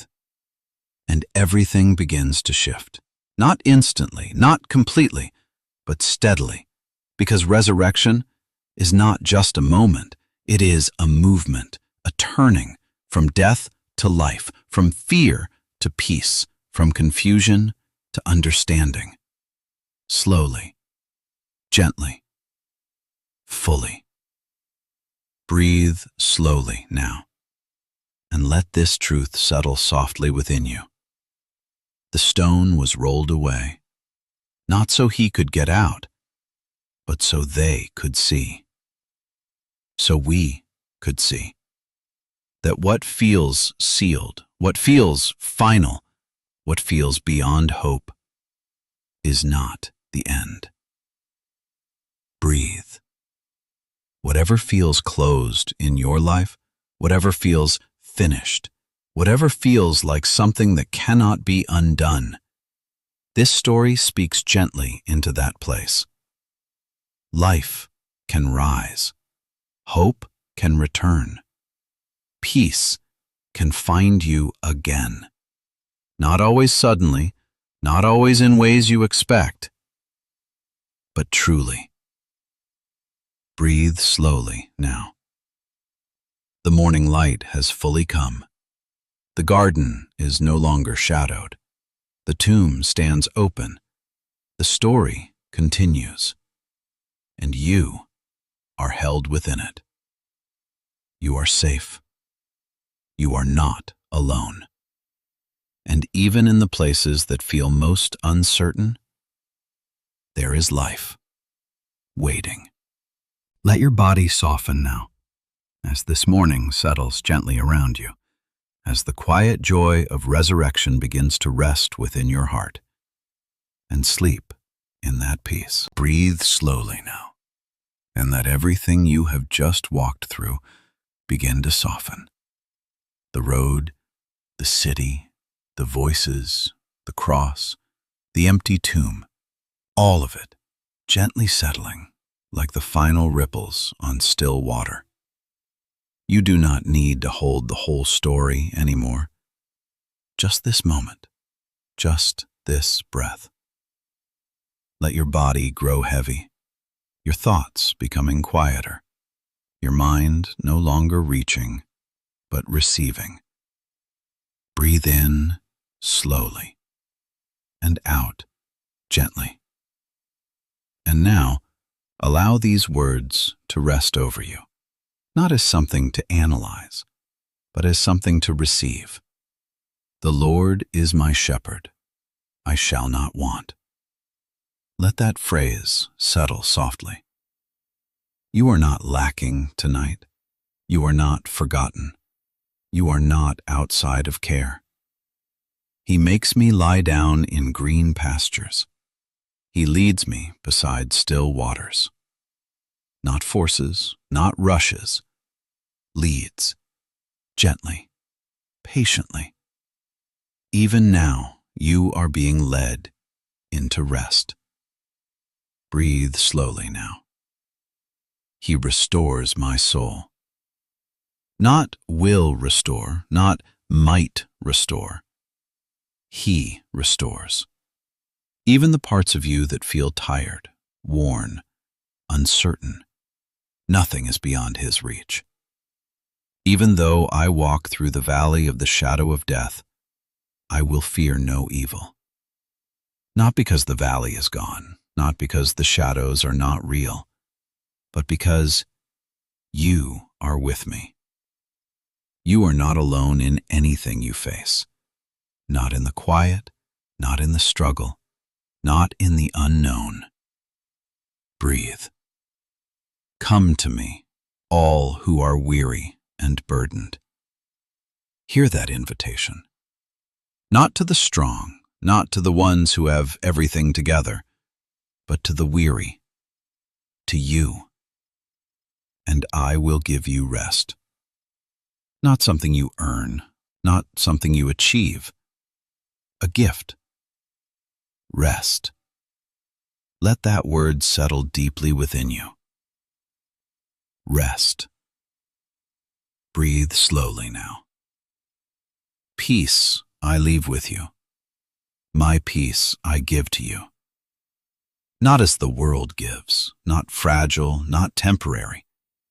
A peace that remains, even in the night, even in uncertainty. Let not your heart be troubled, neither let it be afraid. Let your heart soften here. There is nothing you need to fear in this moment. You are safe. You are held. Breathe. In my Father's house are many rooms. There is space for you. Prepared, intentional, waiting. I go to prepare a place for you. You are not an afterthought. You are not forgotten. There is a place, with your name already known. Breathe slowly now. I will never leave you nor forsake you. Not when you are strong, not when you are certain.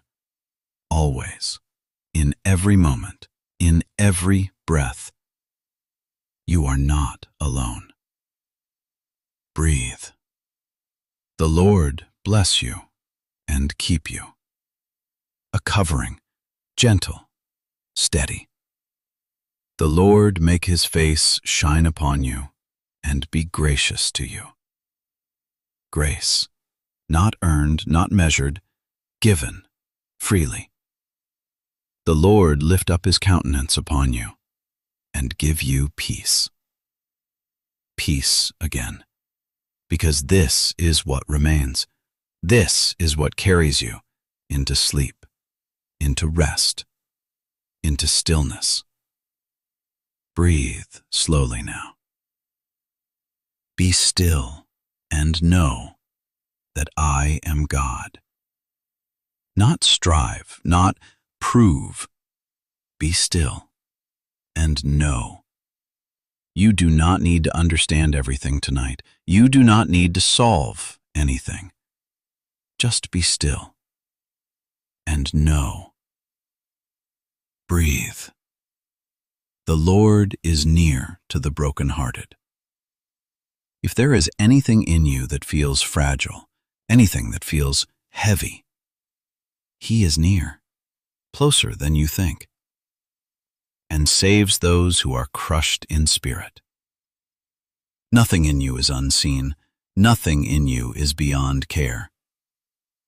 Breathe slowly now. You are safe. Let that become real within you. You are safe. Not because everything is perfect, but because you are held. You are safe. Let your body believe it. Let your breathing reflect it. Let your mind release into it. Breathe. God is watching over you.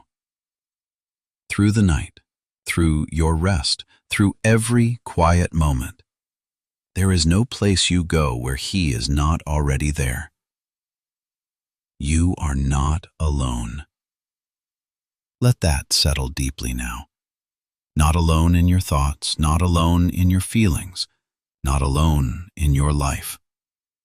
Never alone. Breathe slowly now. May you rest in Christ always.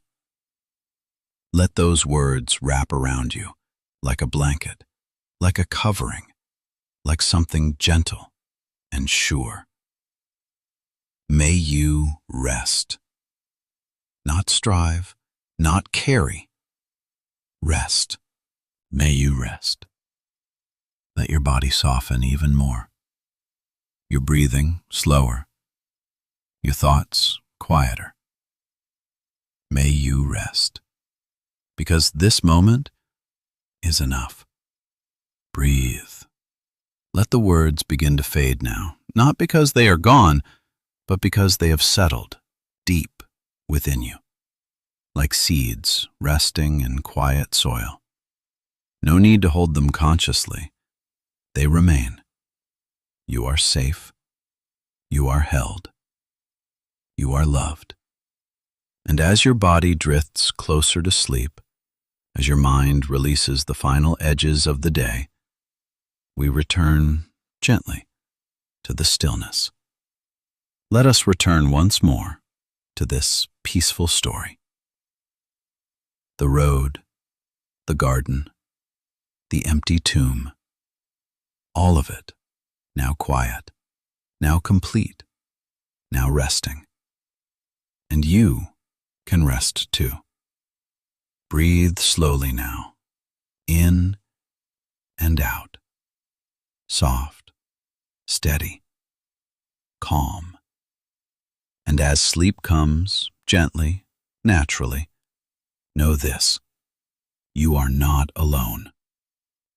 You are held, and peace is with you. In Jesus' loving name, amen. The night has come gently now, and the story has come to rest. Not as an ending that closes everything, but as a quiet place where your heart can settle, where your thoughts can soften, where your body can finally let go. Breathe slowly now. You have walked a long journey tonight, through dusty roads, through crowded streets, through quiet rooms and silent gardens, through moments of sorrow and moments of wonder. And now, you are here, resting, held, safe. Let everything you have heard, everything you have imagined, everything you have felt begin to fade softly, not disappearing, but settling like leaves falling gently to the ground, like the last light fading from the sky. You do not need to carry it all with you into sleep. Just the peace, just the stillness, just the quiet assurance that you are not alone. Breathe. If there is anything still lingering in your mind, any thought that is not quieted, any worry that is not fully released, you can place it here, gently, without force, without needing to solve it. Just place it down and let it rest. Because tonight, you are not responsible for everything. Tonight, you are allowed to sleep. Breathe slowly now. Let your body grow heavier, your shoulders soft, your breathing slow and even, your mind drifting just a little further into rest. And as you begin to move closer to sleep, we end this time together with a simple prayer, softly, gently. Heavenly Father, thank you for this night. Thank you for the quiet moments, for the stillness, for the peace that settles over us now. For every weary heart listening, for every mind that has been carrying too much, for every soul that longs for rest, we place them in your care. Hold them through the night. Surround them with your presence. Let your peace cover them like a gentle blanket, like a calm that cannot be shaken. Release every burden, quiet every fear, and bring deep, restoring rest. And as they sleep, watch over them. Renew their strength, restore their spirit, and remind them, even in the quiet, that they are never alone. May your peace remain steady, gentle, present, through every breath, through every moment of rest, until morning comes again. Breathe slowly now. Let the prayer settle. Let the stillness deepen. And as sleep begins to take you, there is nothing more you need to do. Just rest. Sleep well. And if your mind wakes again in the night, you can return here. Let us return once more to this peaceful story where you are safe, where you are held, where peace is always waiting for you. May you rest in Christ always. In Jesus' loving name, amen.